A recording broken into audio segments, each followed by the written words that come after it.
The Chase the Skies update drop is out now, with happy ghasts making their way into Minecraft so you can travel the air like never before. Hey yo, I'm Creato, and today I'll be showing you how to find a happy ghast in your own survival world, as well as everything you need to know about happy ghasts in the Chase the Skies drop. Happy ghasts are a passive new mob that can be ridden and controlled through the air, and they also don't spawn anywhere naturally in the world, which means you'll only ever find one if you put the effort into finding one. But don't worry, it's really easy, since even though happy ghasts aren't spawnable, they are actually craftable instead, which you could do by simply crafting a new dried ghast block, which looks like a smaller, more dried up version of a happy ghast, since that's pretty much what it really is. And to craft a dried ghast, you'll need 8 ghast tears and 1 soul sand block with the soul sand in the middle of the crafting table, surrounded by the ghast tears. And the dried ghast itself is stackable up to 64. And can also be placed in any of the 4 directions, as well as above each other. And you also don't need a tool to break it, since it will always drop itself when destroyed with any item you're holding.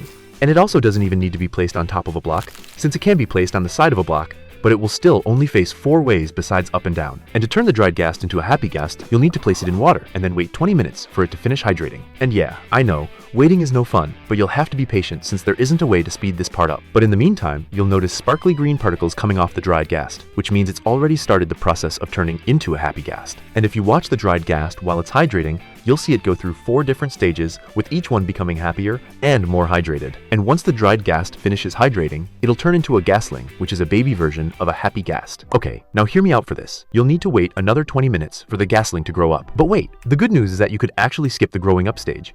Well, for the ghastling anyway, since you can just feed the ghastling a bunch of snowballs and then it'll grow up much faster. This works the same as with any other baby mob as long as you're willing to shovel up enough snowballs to feed your ghastling. And trust me, it's worth using up tons of snowballs, since a grown-up happy ghast is far more useful than the ghastling, which actually doesn't even do anything besides eat all your snowballs. And there it is, your very own happy ghast. Nice work so far. Okay, now very quickly, I want to mention an alternate way of getting a happy ghast, since even though the dried ghast is craftable, it also generates in the Soul Sand Valley biome over in the Nether. And more specifically, it generates in the fossils, which you can easily find all over the place. And you'll be able to find a dried ghast in around 33% of all Nether fossils, which means that it shouldn't be too hard to find a dried ghast if you decide to search the Nether for one. Which might actually be easier than crafting them, since each dried ghast needs 8 ghast tears to craft, which could be a lot of work to collect if you want a lot of dried ghasts. Also, if you're enjoying the video, please make sure to leave a like and hit subscribe, as all your support really means a lot. And now that you've finally got yourself a happy ghast, you'll need to craft a harness, which is a new item like a saddle that lets you ride and move around on a happy ghast. And to craft a harness, you'll need 3 pieces of leather, 2 glass blocks, and a wool block right in the middle of the crafting table. And you can also swap out the wool block for any color you want, since the harness can be crafted in all the 16 colors of wool. Then once you got your harness, you just need to walk right up to a happy ghast and equip the harness to start moving around on the happy ghast. Alright, now let's go through some of the basic behaviors that you'll need to know about a happy ghast so you can get the most use from it. Like how you can also hop off the happy ghast at any time you want, and then start placing some blocks around. But just note that you can't place blocks directly on the happy ghast, since it's still just a mob, even though you can walk on it perfectly fine. And once you step off the happy ghast, it will then start to fly away. So make sure to tie it with a lead if you want to keep it in place. And you can also remove the harness from the happy ghast using some shears if you want. Though there's really no reason to remove the harness unless you just want to swap the color, since the happy ghast needs the harness if you want to keep moving around on it. And also, just in case you thought about it, happy ghasts cannot be bred like other mobs, but they can be lured with snowballs, which just means they will follow you around whenever you're holding a snowball. And happy ghasts also have a unique healing ability where they will be able to heal themselves if they're missing any health once you take them to cloud level, which is around Y level 190. And this also works when out in the rain as well, but doesn't require you to be at cloud level just as long as you're not being covered by any blocks. And something else you'll need to know about happy ghasts is that they can still take fire and lava damage even though they're still a ghast, which means that you'll need to be extra careful when moving close to fire, since it will light up the happy ghast, and in case you don't make it to the water in time, well then you might end up with a not so happy ghast, or even no happy ghast at all. Okay, now that we've got all the basic info about happy ghasts out the way now, we can get into the best use for happy ghasts, which is the ability to attach them with leads and boats to allow them to carry around mobs through the air. And this is really simple to do, since all you need to do is attach a lead to a boat and then connect it to a happy ghast, and it will then be able to move around wherever you go with the happy ghast. And you'll be able to move around exactly the same way, but now you have a boat being carried around with you below the happy ghast. And having the boat attached to the happy ghast really opens up a lot more possibilities, since it pretty much turns the happy ghast into a flying taxi for any mob to ride along with. And all you need to do is just catch a mob in the boat first, and then connect the boat to the happy ghast with a lead,